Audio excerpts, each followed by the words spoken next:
Hello friends, good morning and welcome back to Janasamaya YouTube channel. ಸರ್ಕಾರದ ಕಡೆಯಿಂದ ಒಂದು ಹೊಸ ಮಾಹಿತಿ ಸಿಕ್ಕಿದೆ. ದುಡ್ಡಿನ ಕೊರತೆಯಿಂದಾಗಿ ಇನ್ನು ಮುಂದೆ ಗೃಹಲಕ್ಷ್ಮಿ ಹಣ ಬರೋದಿಲ್ಲ. ಹಲವಾರು ಮಹಿಳೆಯರಿಗೆ ಗೃಹಲಕ್ಷ್ಮಿ ಯೋಜನೆಯಿಂದ ಅವ್ರನ್ನ ಕೈ ಬಿಡಲಾಗಿದೆ. ಇದ್ರ ಬಗ್ಗೆ ಸಂಪೂರ್ಣವಾದ ಮಾಹಿತಿ ಈ ವಿಡಿಯೋದಲ್ಲಿ ನಾನು ನಿಮಗೆ ತಿಳಿಸ್ಕೊಡ್ತೀನಿ. ಇನ್ನು ಗೃಹಲಕ್ಷ್ಮಿ 12 ಮತ್ತು 13ನೇ ಕಂತಿನ ಹಣ ಪೆಂಡಿಂಗ್ ಇರೋದು ಎಲ್ರಿಗೂ ಕೂಡ ಗೊತ್ತಿರೋ ವಿಚಾರನೇ. ಸರ್ಕಾರದಿಂದ ಹಣ ಇನ್ನೂ ಬಿಡುಗಡೆ ಆಗಿಲ್ಲ. ಈ ನಡುವೆ 11ನೇ ಕಂತಿನ ಹಣ ಕೂಡ ಬಂದಿಲ್ಲ ಅಂತ ಬಹಳಷ್ಟು ಮಹಿಳೆಯರು ಹೇಳ್ತಾ ಇದ್ರು. ನನ್ನ ಹಳೆಯ ವಿಡಿಯೋಗಳಲ್ಲಿ ತುಂಬ ಜನ ಕಮೆಂಟ್ ಮಾಡಿದ್ದಾರೆ 11ನೇ ಕಂತು ನಮಗೆ ರಿಲೀಸ್ ಆಗಿಲ್ಲ ಅಂತ. ಸರ್ಕಾರದಿಂದ 3-4 ಕಂತಿನ ಹಣಗಳು ಪೆಂಡಿಂಗ್ ಇದೆ. ಅಂದರೆ ಜೂನ್ ತಿಂಗಳು ಕೆಲವ್ರಿಗೆ ಬರಬೇಕು. ಇನ್ನು ಜುಲೈ, ಆಗಸ್ಟ್, ಸೆಪ್ಟೆಂಬರ್ ತಿಂಗಳದ್ದು ಯಾರಿಗೂ ಕೂಡ ಬಂದಿಲ್ಲ. ಈಗಾಗಲೇ ಸೆಪ್ಟೆಂಬರ್ ಎಂಡಿಂಗ್ ವೀಕಲ್ಲಿ ಇದ್ದೀವಿ. ಈ ನಡುವೆ ಓಡಾಡ್ತಿರೋ ಹೊಸ ವಿಷಯ ಏನಪ್ಪ ಅಂದರೆ, ಗೃಹಲಕ್ಷ್ಮಿ ಹಣ ಹಾಕೋದಕ್ಕೆ ಸರ್ಕಾರದ ಹತ್ರ ದುಡ್ಡಿಲ್ಲ. ಅದಕ್ಕೋಸ್ಕರ ಈ ಯೋಜನೆ ಸದ್ದಿಲ್ಲದೆ ಕ್ಯಾನ್ಸಲ್ ಆಗಿದೆ. ಸರ್ಕಾರದ ಹತ್ರ ದುಡ್ಡಿದ್ದಿದ್ರೆ ಇಷ್ಟೊತ್ತಿಗಾಗಲೇ ಅಮೌಂಟ್ನ ಅವರು ಹಾಕಬೇಕಿತ್ತು. ಅಮೌಂಟ್ ಇಲ್ಲದೆ ಇರೋ ರೀಸನ್ಸ್ಗಳಿಂದ ಅವರು ಬೇರೆ ಬೇರೆ ರೀಸನ್ಸ್ಗಳನ್ನ ಹೇಳ್ಕೊಂಡು ಹಣ ಹಾಕೋದನ್ನ ಮುಂದೆ ಹಾಕ್ತಿದ್ದಾರೆ. ಸದ್ಯಕ್ಕೆ ಸರ್ಕಾರದ ಹತ್ರ ದುಡ್ಡಿಲ್ಲ, ಈಗಲೇ ಹಣ ಬಿಡುಗಡೆ ಆಗೋದಿಲ್ಲ. ಜೊತೆಗೆ ಗೃಹಲಕ್ಷ್ಮಿ ಯೋಜನೆ ಹಾಗೆ ಕ್ಯಾನ್ಸಲ್ ಆಗ್ತಾ ಇದೆ ಅಂತ ಹೇಳ್ತಾ ಇದ್ದಾರೆ. ಆದರೆ ಗೃಹಲಕ್ಷ್ಮಿ ಯೋಜನೆನ ಕ್ಯಾನ್ಸಲ್ ಮಾಡ್ತೀವಿ ಅಂತ ನಮ್ಮ ಸರ್ಕಾರದವರು ಎಲ್ಲೂ ಕೂಡ ಹೇಳಿಲ್ಲ. CM ಸಿದ್ದರಾಮಯ್ಯ ಆಗಿರಬಹುದು, DK ಶಿವಕುಮಾರ್ ಆಗಿರಬಹುದು, ಲಕ್ಷ್ಮೀ ಹೆಬ್ಬಾಳ್ಕರ್ ಮೇಡಮ್ ಆಗಿರಬಹುದು, ಗೃಹಲಕ್ಷ್ಮಿ ಯೋಜನೆ ಮತ್ತು ಇನ್ನಿತರ 5 ಗ್ಯಾರಂಟಿ ಯೋಜನೆಗಳನ್ನ ನಾವು ಖಂಡಿತವಾಗ್ಲೂ ಕಂಟಿನ್ಯೂ ಮಾಡ್ತೀವಿ, ಯಾವುದೇ ಕಾರಣಕ್ಕೆ ಅವುಗಳನ್ನ ಕ್ಯಾನ್ಸಲ್ ಮಾಡೋದಿಲ್ಲ ಅಂತ ತಿಳಿಸಿದ್ದಾರೆ.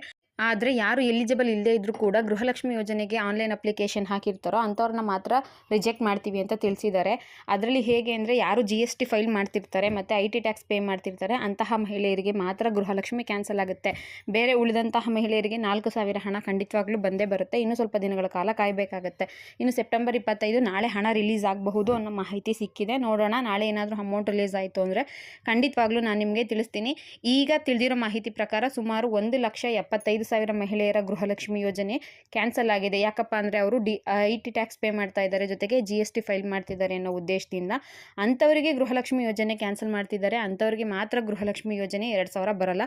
ಬಾಕಿ ಉಳಿದಂತಹ ಮಹಿಳೆಯರಿಗೆ ಯಾವುದೇ ರೀತಿಯ ತೊಂದರೆ ಇಲ್ಲದೆ ಗೃಹಲಕ್ಷ್ಮಿ ಹಣ ಬರುತ್ತೆ. ನಿಮಗೆ ಹಣ ರಿಲೀಸ್ ಆದಮೇಲೆ ಏನಾದರೂ ಬಂದಿಲ್ಲ ಅಂದರೆ ನೀವೊಮ್ಮೆ ಹೋಗಿ ನಿಮ್ಮ ಕರ್ನಾಟಕವನ್ನು ಗ್ರಾಮವನ್ಗಳಲ್ಲಿ ಚೆಕ್ ಮಾಡಿಸ್ಕೋಬೋದು ಅಪ್ಲಿಕೇಶನ್ ಸ್ಟೇಟಸಲ್ಲಿ. ಅದರಲ್ಲಿ ಇನ್ಕಮ್ ಟ್ಯಾಕ್ಸ್ ಪೇಯರ್ ಅಂತ ಇತ್ತು ಅಂದರೆ, ನೀವು ಯಾವುದೇ ರೀತಿ ಇನ್ಕಮ್ ಟ್ಯಾಕ್ಸ್ ಪೇ ಮಾಡ್ತಿಲ್ಲ ಅಂದರೆ ನಿಮ್ಮ ಹತ್ತಿರದ ಮಹಿಳಾ ಮತ್ತು ಮಕ್ಕಳ ಕಲ್ಯಾಣ ಇಲಾಖೆಗೆ ಕಾಂಟ್ಯಾಕ್ಟ್ ಮಾಡಿ ಸರಿಪಡಿಸ್ಕೊಳ್ಳೋದಕ್ಕೂ ಕೂಡ ಅವಕಾಶ ಇದೆ. ಆದರೆ ಎಲ್ರಿಗೂ ಕೂಡ ಗೃಹಲಕ್ಷ್ಮಿ ಕ್ಯಾನ್ಸಲ್ ಆಗ್ತಾ ಇಲ್ಲ, ಗೃಹಲಕ್ಷ್ಮಿ ಇನ್ಮುಂದೆ ಬರಲ್ಲ ಅನ್ನೋದು ಒಂದು ಸುಳ್ಳು ಸುದ್ದಿ. ಆದಷ್ಟು ಬೇಗ ಗೃಹಲಕ್ಷ್ಮಿ ಹಣ ಎಲ್ಲರ ಖಾತೆಗೂ ಕೂಡ ಜಮೆ ಆಗುತ್ತೆ. ಸ್ವಲ್ಪ ತಾಳ್ಮೆಯಿಂದ ಕಾಯಬೇಕಾಗುತ್ತೆ ಅಷ್ಟೇ. ಇದಿಷ್ಟು ಇವತ್ತಿನ ವಿಡಿಯೋ ಆಗಿತ್ತು. ವಿಡಿಯೋ ಇಷ್ಟ ಆಗಿರಬಹುದು ಅಂದ್ಕೊತೀನಿ. ಜೊತೆಗೆ ಯೂಸ್ಫುಲ್ ಆಗಿದ್ದರೆ ಒಂದು ಲೈಕ್ ಮಾಡಿ, ಶೇರ್ ಮಾಡಿ, ಮಿಸ್ ಮಾಡದೆ ಸಬ್ಸ್ಕ್ರೈಬ್ ಮಾಡ್ಕೊಳ್ಳಿ. Thank you for watching friends.